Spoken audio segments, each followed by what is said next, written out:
The more than human world. That is a phrase that was coined by the amazing thinker and author and ecologist, eco-philosopher David Abram. And I want to bring a quote today, a wonderful quote by Abram, and in addition to the poem I mentioned last week, because we're going to continue with this theme of post-humanism, post-humanistic thought, in the sense that we must hold ourselves if we're going to um, step into this world of metacrisis, of ecological metacrisis, the idea of changing our consciousness into a post-humanistic view where we are more fully connected with the natural world and all its sentient beings and all its other rivers and trees and mountains. So let's jump right in. The first is that I want to actually say the poem by Robinson Jeffers, who was an amazing poet, lived in Carmel, California, and for most of his adult life. And he wrote a very short, but I think excellent poem called Carmel Point, which really gets to this whole territory of consciousness change, of having us no longer hold this idea that human beings are somehow separate from, better than, um, superior to, and able to dominate the natural world. Here's what Robinson Jeffers said in his poem, Carmel Point. The extraordinary patience of things, the extraordinary patience of things, this beautiful place defaced with a crop of suburban houses. Now, this poem was written back in I believe it was written in the 30s. So already we were beginning to have this crop of suburban houses that were defacing the landscape. And this was happening on the California coast, again, Carmel, California, where he lived and wrote for many years.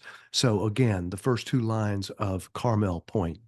The extraordinary patience of things, this beautiful place defaced with a crop of suburban houses. How beautiful when we first beheld it. How beautiful when we first beheld it. Unbroken field of poppy and lupine, walled with clean cliffs, no intrusion, but two or three horses pasturing, or a few milch cows rubbing their flanks on the outcrop rock heads. Now the spoiler has come. Now the spoiler has come. Does he care? Does he care? Not faintly. It has all time. It knows the people are a tide that swells and in time will ebb, and all their works dissolve. Meanwhile, the image of the pristine beauty, the image of the pristine beauty lives in the very grain of the granite, safe as the endless ocean that climbs our cliff. As for us, as for us, we must uncenter our minds from ourselves. As for us, we must uncenter our minds from ourselves. We must unhumanize our views a little and become confident as the rock and ocean that we were made from, that we were made from.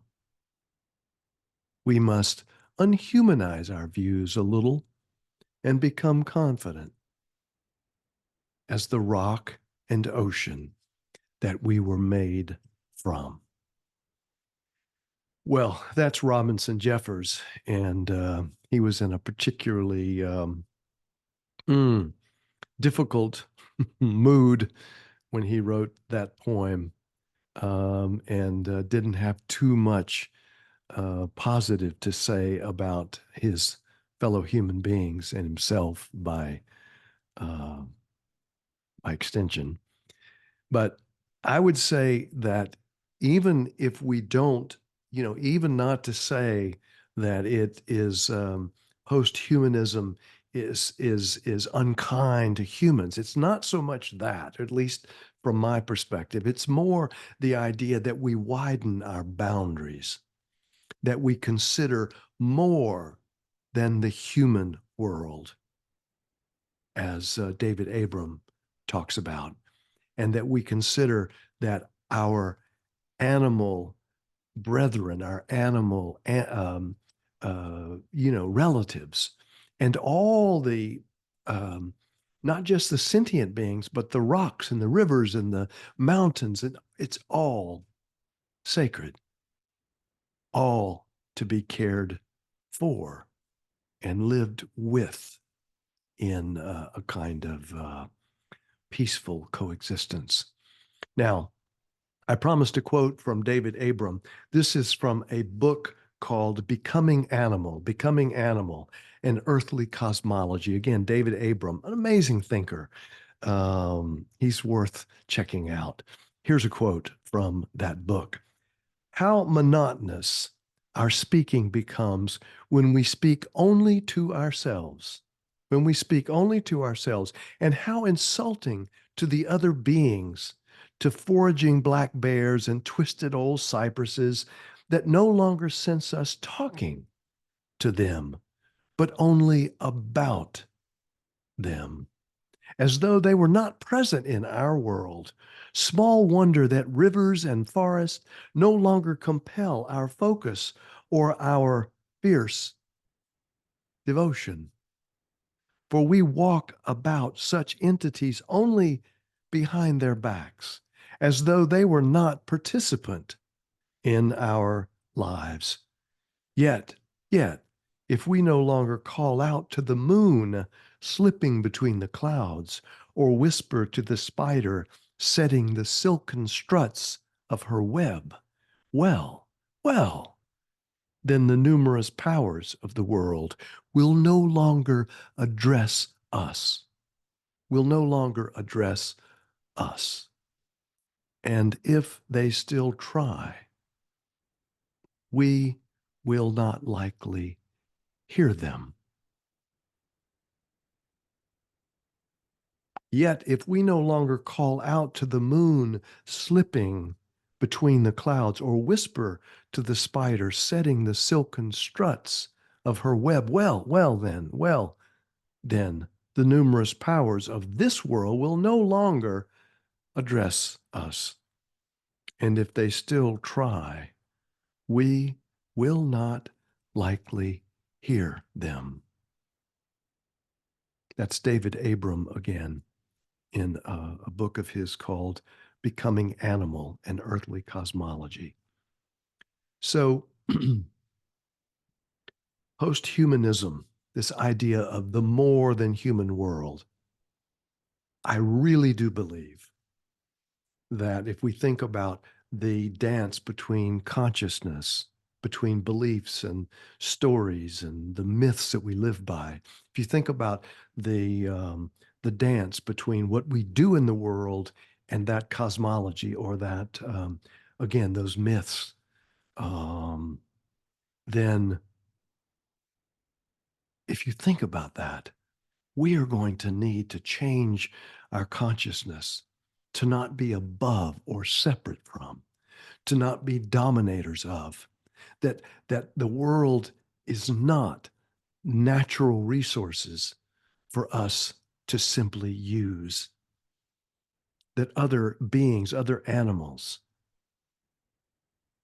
are not simply here for us to use and abuse and to do only human centric things.